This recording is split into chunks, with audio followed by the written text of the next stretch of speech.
வணக்கம் மக்களே, எல்லாருமே எப்படி இருக்கீங்க? நல்லா இருப்பீங்கன்னு நினைக்கிறேன். நானும் ரொம்பவும் நல்லா இருக்கேன். அதாவது நம்ம கோல்டன் பிளட் பிஎல் சீரிஸ் தான் பார்த்துட்ருக்கோம். லாஸ்ட்டாக எபிசோட் 2 பார்த்துருந்தோம். அதில் என்னென்னா லாஸ்ட் மினிட்ல நம்மளோட டோங்கை வந்து அந்த வாம்பயர் விரட்டிட்டு போயிருக்கும். அந்த நேரம் அங்கே இருக்க கிளீனர் ஐடியெல்லாம் தள்ளி விட்டு அவனை எப்படியாச்சும் அவனோட அந்த கோல்டன் பிளட்டை குடிக்கணுங்கிற ஒரு எண்ணத்தில் விரட்டிக்கிட்டே போயிருப்போம்.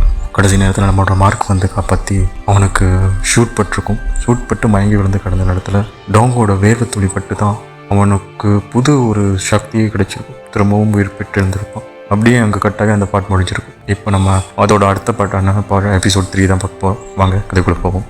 இந்த பாட்டில் மார்க் வந்து அவனை காப்பாற்றி கூட்டிகிட்டு வரான். டோங்கும் மார்க்கும் நடந்து வரும்போது அந்த கிளீனர் ரெடியாக தள்ளிவிட்டுருப்பாங்களே, அப்போது அவங்களுக்கு வந்து ஒரு போலீஸ் ஆஃபீஸர் வந்து மருந்து போட்டுக்கிட்டு இருக்காரு. அதை பார்த்துட்டு டாங் வந்து ரொம்பவும் கவலைப்படுறான். எல்லாமே இந்த ரத்தத்துக்காக தானே, இந்த கோல்டன் பெட்டுக்காக தானே. நான் சொல்கிறான், நீ பேசாமல் என்னோட வந்து தங்கிரு, ஒன்று நான் பார்த்துக்கிறேன் அப்படின்னு சொல்லி நான் டாங்கில் கால் பண்ணி சொல்கிறான். எனக்காக கொலஷீப் ஒதுக்கிட்டாங்க. ஸோ நான் இனிமேல் நான் அந்த ரூமுக்கு வர மாட்டேன். இன்றைக்கி ரைட்டு நான் ஷிஃப்ட் ஆகிடுவேன். ஃப்ரெண்டு கேட்குறான், இன்றைக்கி நைட்டு வா, நோனுக்கு தெரியா ரொம்ப பிரச்சனையாகும், அது தெரிஞ்சுட்டு நீ ஷிஃப்ட் ஆகலான்னு பார்க்க. உடனே சொல்கிறான், நோனுக்கு எல்லாம் தெரியும், அவங்க தான் என்னை போக சொன்னதே. ஃபோனை கட் பண்ணிவிட்டு மார்க்கிட்ட டாங் சொல்கிறான், இதுக்கப்புறம் இந்த ரத்தத்துக்காக யாருக்கும் எதுவுமே நடக்கக்கூடாது. மார்க் வந்து டாங்கை வீட்டுக்கு கூட்டிகிட்டு போகிறான். ஒரு தைரியத்தில் டாங் வந்து அங்கேருந்து மார்க் வீட்டுக்கு போகிறதா முடிவு பண்ணிட்டான். பட் அங்கே உள்ளே போக ஆளுக்கு பீதி ஆகுது. வீட்டை பார்த்ததுமே வீட் படங்கள்லாம் வர மாதிரி இருக்கவும் ரொம்பவும் பயந்துடுறான். அப்போ கேட்டுக்கிட்டே போகிறான், இந்த வீட்டில் பெரிய சவப்பெட்டிலாம் இருக்குமா, அதில் தான் நீ தூங்குவியா, இல்லை வீட்டில் வேறு எதுவும் ஜந்துக்கள் எதுவும் வளர்த்துருக்கியா அப்படின்னு கேட்க, ஏன் அப்படி கேட்குற அப்படின்னு மார்க் கேட்க, இல்லை எல்லா படங்கள்லையும் அப்படி தானே இருக்குது, வாம்பேர்லாம் அப்படி தானே தூங்கும் அப்படின்னு சொல்லவும், ஏண்டா மனுஷங்களே இங்கே அப்டேட் ஆகும்போது வேம்பயர்லாம் அப்டேட் ஆகாதா, வந்து பாரு எவ்வளோ பெரிய சாவுப்பட்டி இருக்குன்னு பயமுறுத்தி கூட்டிகிட்டு போகிறான். பயந்து போகிறான். போயிட்டு உள்ளே பார்க்கும்போது இதுதான் பெரிய சாவுப்பட்டின்னு அவனோட ரூம் காட்டினதும் சுற்றி பார்த்துட்டு, உன்னோட திங்ஸ்லாம் இங்கே யார் கொண்டு வந்தா தெரியுமா அப்படின்னு கேட்க, டாங் சொல்லலாம், வேறு யார், ஒரு வேம்பயரும் எல்பாயாக தான் இருக்கும், வேறு யார் இதெல்லாம் பண்ண போகிறா, எப்படா என்ன தூக்கலான்னு தானே பார்த்துக்கிருக்க நீ அப்படின்னு சொல்லுவோம். மார்க் சிரிச்சிட்டு நிற்கிறான். அந்த பெட்டை கட்டி, நீ இது ரொம்ப சின்ன பெட்டாக இருக்குது, இந்த ரூம்லையா 2 பேரும் தூங்க போகிறோம். டேய், மார்க் சிரிச்சுட்டு சொல்கிறான், நம்ம 2 பேரும் இதில் ஒன்றா தூங்க போனதில்ல, முழுசும் உனக்கு தான், நீ பயப்படாமல் தூங்க அப்படின்னு. ஆனால் ஒரு நிபந்தனை, இந்த ரூமுக்கு வரணும்னா என்கிட்ட அனுமதி கேட்டு தான் நீ உள்ளே வரணும், மற்றபடி நீங்கள் வரக்கூடாது அப்படின்னு சொல்லி மார்க்கை வெளியே துரத்துறதே இருக்கான். மார்க்கும் வெளியே போயிட்டான். அப்போது அவனோட திங்ஸ்லாம் கரெக்டாக இருக்குன்னு பார்க்கும்போது அதில் கிட்டாரை காணும். எங்கே நம்ம கிட்டார் அப்படின்னு யோசிக்கும் போது பின்னாடி இது இருக்கு. டாங் திடீர்னு பயந்து போயிடுறான். நான் தான் சொல்லியிருக்கேனே என்கிட்ட கேட்காம நீ வரக்கூடாது, கிட்டார் தேடிக்கிட்டு இருப்பல, அதான் கொடுக்கலாம் வந்து அப்படின்னு. டாங் அதை வாங்கிட்டு, இங்கே பாரு என்னோட கையளவுக்கு தான் எங்கிட்ட வரணும், அதை தாண்டி நீ எங்கிட்ட கிட்ட வரக்கூடாது. அப்போ மார்க் அவனோட கையை வச்சுட்டு, உன் கையிலவா என் கையிலவா, நம்ம 2 பேர்த்தோட கையும் வித்தியாசமாக இருக்கே, எப்படி வரட்டும் அப்படின்னு கேட்க, டே தானே வேணாங்கிறது, அப்புறம் என் கிட்ட வர வேலையெல்லாம் வச்சுக்க, தள்ளியே இரு, நான் தூங்கும்போது எதுவும் என் ரத்தத்தை குடிச்சிட மாட்டேன் மார்க், உன்னோட ரத்தத்தை நான் குடிக்கணும்னு நினச்சா எப்போ வேணால் குடிக்கணும், அது நீ தூங்கும்போது தான் வந்து குடிக்கணும், எனக்கு ஒன்றும் இல்லையே. அவனோட கிட்டத்தை போயிட்டு அந்த ஸ்பரிசத்தை மோந்து பார்க்குறான் கோல்டன் பிளட்டில். ஸோ அந்த வேம்பயர்ஸ்க்கெல்லாம் அப்படியே டெம்ப்ட் ஆகும் போல். மார்க்கும் கொஞ்சம் கொஞ்சமாக டெம்ப்ட் ஆக நம்மளோட டாங்க்கும் ஒரு மாதிரி ஆகுது. பிடித்த வெளியே போகணும் விரட்டி விட்டுறான். அப்புறம் டாங் வந்து தூங்க போகும்போது கொஞ்சம் பயமாகவே தான் இருக்குது. ஏன்னா வேம்பயர் வீட்டில் இருக்கும்போது யாருக்கு தாங்க பயம் இருக்காது. நம்ம டாங்க்கும் கொஞ்சம் பயமாக இருக்குது. சுற்றி பார்த்துக்கிட்டு அப்போது சடனாக மார்க்கோட ஃபோட்டோவில் இருந்த பிற கீழே விழுகுது. பார்த்துட்டு என்னையா பார்த்துக்கிட்டு இருக்க அப்படின்னு ஒரு ஸ்டிக்கர் நோட்டை எடுத்து ஒட்டி வச்சிடறான். அப்புறம் என்ன, அப்படியே தூங்கிட்டு இருக்கும்போது அவனுக்கு அதே கட்டக்கணும். ஸ்டார்டிங்கில் ஒரு லேடி ஓடிக்கிட்டு ஒரு குழந்தையை போட்டு ஒரு வேம்பயர் கடிக்க வர மாதிரி இருக்கும்ல, அதே கனவு தான். அந்த கனவு வந்து நம்ம டாக் அடிக்கடி வந்து தொந்தரவு பண்ணும் போல. அப்படியே அவனோட முகமெல்லாம் வேர்த்து அந்த தூக்கத்தில் கஷ்டப்பட்டு இருக்கும்போது மார்க்குங்க வந்து அவனோட தலையை மென்மையாக கோதி விடுறான். அந்த கோதி விடும்போது அப்படியே அவனும் தூங்கி போயிடுறான். அப்போது திரும்பி பார்க்கும்போது அவனோட கண்கள் அந்த ஸ்டிக்கர் நோட் ஒட்டி இருக்கிறத பார்த்துட்டு குறும்புக்கா என்ன பண்ணியிருக்கான் பாரு, அதை பார்த்து சிரிச்சுட்டு போகிறான். அப்படியே அடுத்த நாள் விடியுது.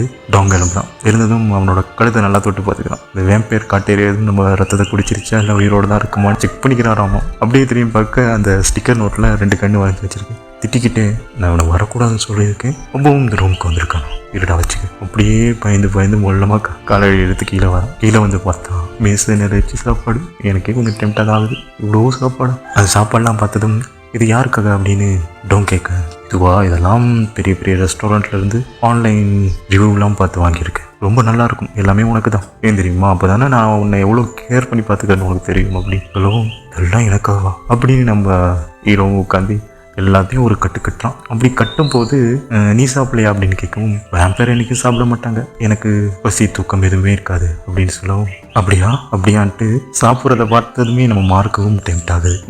அவனோட கையை பிடிக்கவும் நினச்சிடறான் நம்மளோட டாங். சாப்பாட்டுக்காக தான் இவ்வளோ டெம்ட் ஆகுறானோ. அட லூஸே, அவன் ஒன்றை பார்த்து டெம்ட் ஆகுறான்டா. உன்னோட கோல்டன் பிளட்டை பார்த்து டெம்ட் ஆகுறான்டா. உன்னோட மேலேருந்து வர ஸ்மெல்லை பார்த்து டெம்ட் ஆகுறான்டா. அப்புறம் சரி கொஞ்சம் சாப்பிடுன்ட்டு மார்க்குக்கே ஓட்டி விட்டுடுறான். மார்க்கும் ருசி பார்க்குறான், நல்லா இருக்கு. அப்புறம் திரும்ப நூடுல்ஸ் எடுக்க போகிறான், திரும்ப பிடிக்கல. என்ன வீடு இந்த சாப்பாடு உன்னோடது, இப்போ நான் அதை சாப்பாடு கூடாது, சரி நீ சாப்பிடு அப்படின்னு அவனுக்கே தள்ளி விட்டுறான். சரின்னு மார்க் ருசி பார்க்குறான், இல்லை நல்லா இருக்கு அப்படின்னு எல்லாத்தையும் பிரித்து மேய்கிறான். 2 பேரும் சேர்ந்து ஃபுல் கட்டு. டாங் கேட்குறான், பக்கத்தில் மால் எதுவும் இருக்கா அப்படின்னு மார்க்கிட்ட கேட்க, ஏன் எதுக்காக கேட்குறேன்னு மார்க் கேட்குறான். அப்புறம் நான் இங்கே வந்துட்டேன், எனக்கு ட்ரெஸ்லாம் தேவை, எடுக்க வேணாமா அப்படின்னு டாங் கேட்க, மார்க்குள்ளே போயிட்டு வரான். வந்ததுமே கொஞ்சம் எலும்ப சொல்கிறான். எதுக்காக எலும்ப சொல்கிற மிஸ்டர் அப்படின்னு டாங் கேட்க, எலும்பு ஃபர்ஸ்ட்டுன்ட்டு எலும்பை வச்சு அவனோட கைகளை அடக்கிறான். நீ என்ன பண்ணுற அப்படின்னு கேட்கும்போது, உனக்கு தேவையானதெல்லாம் என்ன வேணுமோ என்கிட்ட சொல்லு, நான் உனக்காக வாங்கி தரேன் அப்படின்னு சொல்லவும் மார்க் அளவுகள் எடுக்கும்போது டாங் சொல்கிறான், உன்னை விட அளவுகள் எல்லாம் சின்னதாக தான் இருக்குது அப்படின்னு சொல்லவும், அதான் பார்க்கும்போதே தெரியுதே எனக்கும் உனக்கும் தான் நிறைய வித்தியாசம் இருக்குது, அளவுகள் எல்லாம் சின்னது தான் அப்படின்னு சொல்லிக்கிட்டே கொஞ்சம் கொஞ்சமாக அளவெடுக்கும் போது அப்படியே அவன்கிட்ட போக மார்க்கு கொஞ்சம் கொஞ்சமாக டெம்ட் ஆகுது. அப்புறம் சாப்பாடை பார்த்தா டெம்ட் ஆகாதான் என்ன. இப்போ மார்க் ஒர்க் அவுட் பண்ணிக்கிட்டு இருக்கான். ஒர்க் அவுட் பண்ணிக்கிட்டு இருக்கும்போது டாங் வரான். வந்ததுமே மார்க் கேட்குறான், சரி நீ ஒர்க் அவுட் பண்ணலையா? இல்லை எனக்கு பண்ணணும்னு தோணல. அப்புறம் நீ இவ்வளோ சாப்பிட்டேன், ஒர்க் அவுட் பண்ணிக்க அப்படின்னு சொல்லுவோம். சரின்னு டாங்கும் போயிட்டு தம்பிள் ஒன்று எடுத்து வைக்கிறான். அவன் வைக்கிற ஸ்டைலை பார்த்து தெரியுது இதுக்கு முன்னுக்கு அப்படி பண்ணியிருக்க மாட்டேன். மார்க் தான் ஒர்க் அவுட் பண்ணி பழக்கம் இல்லையா அப்படின்னு கேட்கும். டாங் சொல்கிறான், எனக்கு இதுக்கு முன்னுக்கு தான் பழக்கம் இல்லை, என்னையே கட்டுப்பாடோடு வளர்த்தாங்க, கொட்டலாம். சரி நான் உனக்கு கற்றுக் கொடுப்பேன். மார்க் கற்றுக் கொடுக்க போகிறான். அவனோட கைகள் 2ஐயும் பிடிச்சி அப்படியே தம்பில் வைக்கும்போது டாங்கோட கழுத்தில் வியர்வை வருது. அந்த வியர்வையை பார்க்கும்போதே உனக்கு அப்படியே கொஞ்சம் டெம்ட் ஆகுது. ஸோ அவனை விட்டு கொஞ்சம் தள்ளி போகிறான். நீ விட்டு போனால் அப்புறம் எனக்கு யாரும் சொல்லி கொடுப்பான்னு டாங் கேட்க, மிஷினில் 2 பேருமே ரன்னிங் பண்ணும்போது டாங் அவனோட உடம்பெல்லாம் வேர்வையெல்லாம் தொடச்சி அந்த டவுலில் வைக்கிறான். மார்க் இருக்கல கொஞ்சம் கொஞ்சமாக டெம்ட் ஆகுது. மார்க் முடியாமல் அப்படியே ஸ்டாப் பண்ணிடுறான் மிஷினை. முடிஞ்சதுமே டாங்கும் எடுத்துகிட்டு அவ்வளோதானா அப்படின்னு அவன் அங்கே கிளம்புறான். கிளம்புனதுமே மார்க் அந்த டவுல் எடுத்து ஸ்மெல் பண்ணி பார்க்குறான். எனக்கு அப்படியே டெம்ப்டிங் அப்படியே ஃபுல்லாகுது. அப்போது சடனாக நம்மளோட டாங் உள்ளே வந்ததுமே இதை பார்த்துட்டு அவனுக்கு என்ன பண்ணுறதுன்னு தெரியல, இதை எப்படி எடுத்துக்கிறதுன்னு தெரியல. அப்புறம் என்ன நம்ம மார்க்குக்கு மூஞ்சி தான் சுருங்கிருச்சு. சரி அப்படின்ட்டு அவன் டவலை கொண்டு போய் அவன் கையில் கொடுத்துட்டு டவலில் தொடச்சான். ஒழுங்காக க்ளீன் பண்ணி போடு அப்படின்னு அங்கேருந்து முள்ள மாட்டிட்டான். அப்புறம் அப்படியே டாங் உட்காந்துருக்கான். மார்க்கு கிளறி வரான். கிளருக்கு வந்ததுமே நான் ஹாஸ்பிட்டல் வரைக்கும் போகிறேன் அப்படின்னு சொல்லுவோம்.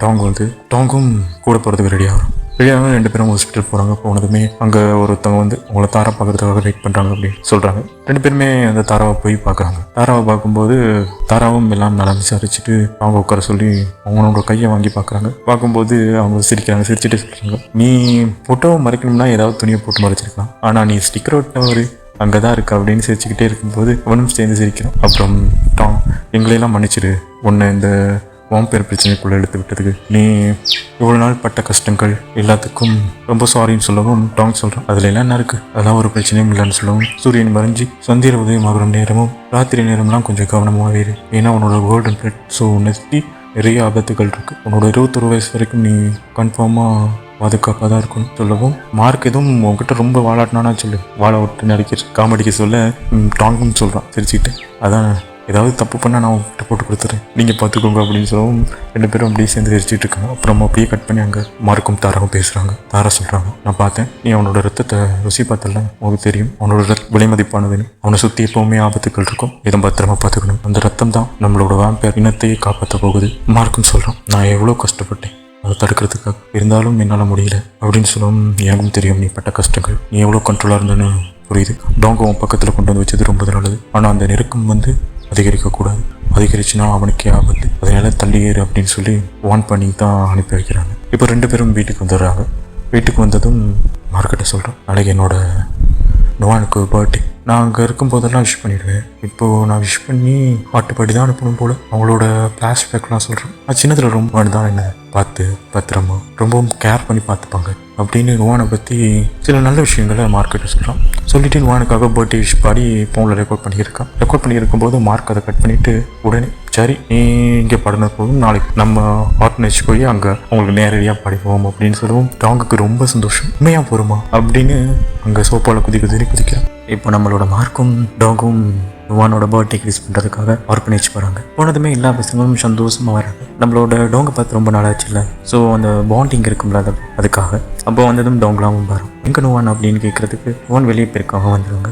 சரி இவர் யார பசங்கள்லாம் கேட்குறாங்க. அப்போ மார்க்கை கட்டி இவர் என்னோட ரிசர்ச்க்கு ஹெல்ப் பண்ணுறாரு. ஸோ இன்னைக்கு ஓனரோட பர்த்டேக்காக விஷ் பண்ண வந்திருக்கோம் அப்படின்னு சொல்லுவோம். சந்தோஷமாக எல்லாரும் விளாண்டு அப்படியே கட்டி பிடிச்சிருக்காங்க. அப்புறம் 2 பேரும் உட்காந்துருக்க ஒரு பையன் கேட்குறான், எங்கே டோங்லாம் விளையாடணும், அது உள்ள இருக்கான்னு நம்ம டோங் சொல்கிறான். இப்போது நம்ம விளையாடும் நோவான், உனக்கு தான் உடம்பு சரியில்லை, விளையாண்டா ரத்தம் வரும், காயம்பட்டால் ரத்தம் வந்தால் நிற்காதுன்னு சொல்லியிருக்காங்கல்ல, அப்படிலாம் ஒன்றும் கிடையாது, நான் இப்போ ரொம்ப ஹெல்த்தியாக இருக்கேன்னு அப்படியே கையெல்லாம் மடக்கி கட்டவும் அப்போது மார்க்கை கூப்பிட்றாங்க. மார்க்கும் சரி வாரேன்னு சொல்லவும் மார்க் சொல்கிறான், பசங்க கூட நீ தோக்குறது எனக்கு விருப்பம் இல்லை, அதுக்காக நான் போய் விளையாடுறேன், பார்க்கலாம் யார் தோக்குறான்னு, பசங்கள்லாம் நீ ஏன்னு பார்க்கலான்ட்டு அப்படியே எல்லாரும் சந்தோஷமாக விளையாண்டுக்கிட்டு இருக்காங்க. இப்போது டோங்கும் மார்க்கும் பெட்டில் உட்காந்து தான் பேசிக்கிட்டு இருக்காங்க. டோங் வந்து நோவானை பற்றி சின்னதில் நடந்த விஷயங்கள் எப்படி அவங்க பார்த்துப்பாங்க அதெல்லாம் மார்க்கிட்ட சொல்லிட்டு, மார்க்கு கிட்ட உனக்கும் இப்படி உன் வாழ்க்கையில் ஏதாவது நடந்திருக்கா அப்படின்னு சொல்லுவோம். அவனோட ஃப்ளாஷ்பேக் அப்படியே போகுது. மார்க்கும் ரொம்பவும் நோய் வாய்ப்பட்டு படுக்கையில் இருக்கான். அவனே காப்பாற்ற முடியாத ஒரு நோயாளி மாதிரி தான் இருக்கான். அப்போ அவரோட அப்பா தான் வந்து அவனுக்கு மருந்து கொடுத்து படுத்துக்கோ அப்படின்னு சொல்லிட்டு கடவுள்கிட்ட வேண்டிக்கிறாரு, என்னோட பையனை எப்படியாச்சும் காப்பாற்று, அவனோட வழிகளை போக்கு அப்படின்னு வேண்டிக்கிட்டு இருக்கும்போது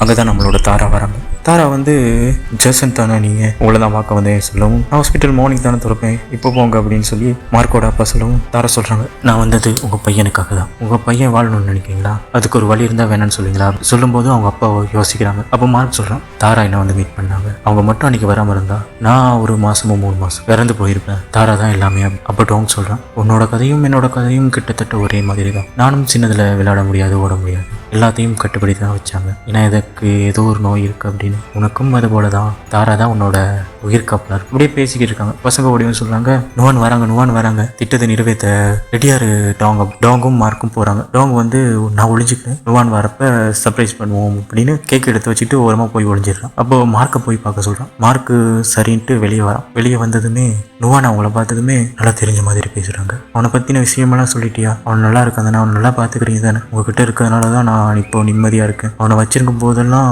என் மனசு அப்படியே படபடத்து போயிடும், எங்கே ஏதாவது ஆகிருமோ கண்ணுக்குள்ளேயே வச்சு நான் பார்த்துப்பேன், நீங்கள் கொடுக்குற பணத்தால் தான் அந்த ஆர்ஃபனேஜே ரன் ஆகிக்கிட்டு இருக்கு, நீங்கள் தான் எல்லாத்துக்கும் காரணம். மிஸ் நுவான் பேசுகிறதெல்லாம் நம்ம டோங் ஓட்டு கேட்குறான். கேட்கும்போது அவனுக்கு அப்படியே அவனோட இதயமே நொறுக்கின மாதிரி ஃபீல் ஆயிடுச்சு. இத்தனை காலமாக நம்ம அம்மா மாதிரி நினச்சி வச்ச நுவான் வந்து பணத்துக்காக நம்மளை பார்த்துருக்காங்களா, அப்போது பணத்துக்காக தான் இல்லாமா அப்படின்னு வெளியே போய் நிற்கிறான். அப்படியே நுவான் கிட்ட வந்து ரொம்பவும் மனசுடைஞ்சு போய் கோபமாக சண்டை போடுறான். எல்லாமே பணத்துக்காக தானா, என்னை பார்த்துக்கிட்டது உங்கள் பாசம் எல்லாமே பணத்துக்காக தானா, அந்த பணம் கிடைக்கிது தான் நீங்கள் என்னை பார்த்துக்கிறீங்களா, அப்போ என் மேலே நீங்கள் உண்மையாக பாசம் இல்லையா, அப்படியே மனசளவில் ஒட்டஞ்சி போய் அங்கேருந்து ஓடுறான். ஓடும்போது டோங்லாம் வந்து தடுக்கும்போது சொல்கிறான், நீயும் அவங்கள ஒருத்தன் தானே, என்னை ஏமாத்திட்டல, நீங்கள் எல்லாமே சேர்ந்து என்னை ஏமாத்திட்டீங்கல்ல, பணத்துக்காக தான் எல்லாமே, நீ கூட அந்த பணத்துக்காக தான் என் மேலே எல்லாம் பண்ணி. டோங்களை சொல்கிறேன், எனக்கு இதெல்லாம் எதுவுமே தெரியாது, உனக்கு ஏதோ பிரச்சனை இருக்குது, உன்னை பத்திரமா பார்த்துக்கணும்னு சொல்லணும் தான் நானும் பார்த்துக்கிட்டேன், இப்படிலாம் இருக்குன்னு தெரியாது. அவ்வளோ டோங்களை சொல்லியும் ஆனால் டோங் நம்புற மாதிரி இல்லை. அப்படின்னா நீங்கள் என்னை பார்த்துக்கிட்டதெல்லாம் பணத்துக்காக தான், உனக்கு வந்த ஸ்காலர்ஷிப் கூட